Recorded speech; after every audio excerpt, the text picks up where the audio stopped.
gang, how you doing? Jonathan here for Tailhunter Sportfishing, and it's time once again for the Mexican Minute La Paz video fishing report.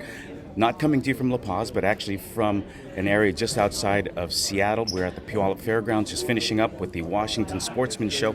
But this is going to cover all of the fishing action back home in La Paz for the 1st through the 7th of February 2022. Wherever you are, hope you're doing well. Thank you so much for checking in. Really appreciate it. And don't forget, if you like what we're doing, please give us a thumbs up, give us a like, and please don't forget to subscribe. So let's quickly talk about what's going on down in La Paz, then I'll tell you where we're at.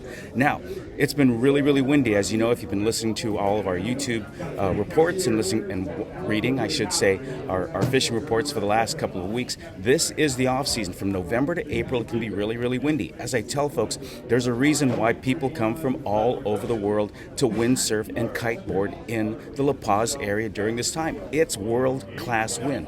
This coming week, though, however, it looks like the winds are going to settle down a little bit after a really strong week of winds. You know, listen, it's logical. If there's all these storms in the United States, if there's snow, there's wind, there's all kinds of weather conditions in the U.S., listen, it doesn't stop at the border. It continues on into Mexico. Mexico weather is affected by obviously what's going on in the United States. It's one big continent, right? So keep that in mind. If things are happening in the U.S., you're probably going to get weather down in Mexico and in Baja. This time of year, the winds blow all the way down from the north through the Sea of Cortez, and certainly that affects us in La Paz. So fishing's been very, very difficult. We barely have anyone fishing, and when we've tried to send folks out, I always warn them, always give them a heads up, like to be honest, and tell them it probably is going to be windy or it's not going to be windy. We try to find the best date so we can get them out. And even then, sometimes they're blown off the water or they don't get very much fishing time in because it can be rough. Okay, that being said, looks like this coming week, looks like the winds are going to lay down enough, not perfect weather, but certainly fishable weather.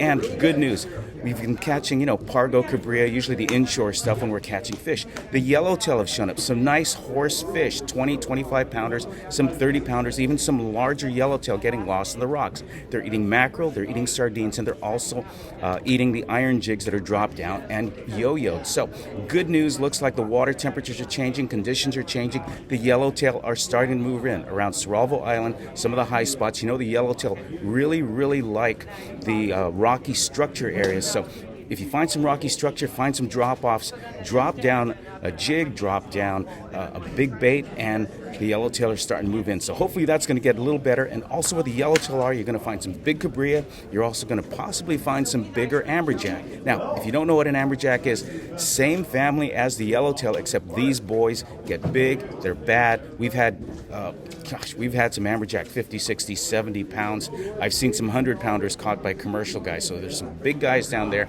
Looks like, fingers crossed, conditions are changing. So keep that in mind if you're coming down, but also keep in mind about the weather conditions. Give us a heads up. Let us know you've got some flexibility with your dates, and we can check the extended forecast so we can tell you which days may or may not be better or worse. Now, I'm not in the pause. We're in our booth. We're just finishing up here in Puyallup at the Puyallup Washington State Fairgrounds, if I can get all of that out. This has been a 5-day show.